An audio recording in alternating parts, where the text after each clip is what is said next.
తిరుమల కలియుగ వైకుంఠం శ్రీ వెంకటేశ్వర స్వామి నివసించే పవిత్ర భూమి.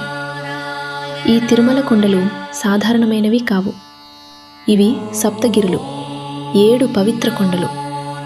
మొదటి కొండ శేషాద్రి.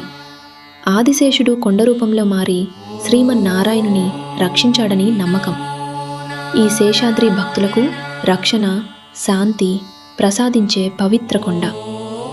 రెండవ కొండ నీలాద్రి. నీలవర్ణంతో శ్రీ మహావిష్ణువు దర్శనమిచ్చిన కొండ. భక్తి, విశ్వాసం, పవిత్రతకు నీలాద్రి ప్రతీక. మూడవ కొండ గరుడాద్రి. భగవంతుని వాహనమైన గరుడు తపస్సు చేసిన స్థలం. నాలుగవ కొండ అంజనాద్రి. ఆంజనేయ స్వామి జన్మించిన పవిత్ర భూమి. శక్తి, ధైర్యం, అచంచలమైన భక్తిని అంజనాద్రి ప్రసాదిస్తుంది.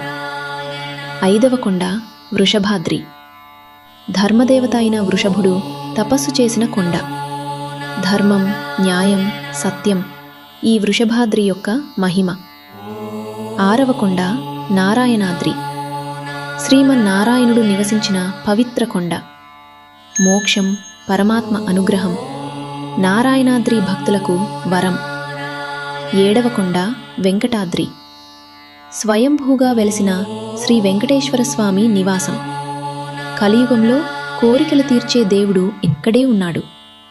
ఈ 7 కొండలు కలిసే తిరుమల సప్తగిరులు. శ్రద్ధతో దర్శిస్తే పాపాలు నశించి శ్రీనివాసుడి కృప శాశ్వతంగా నిలుస్తుంది.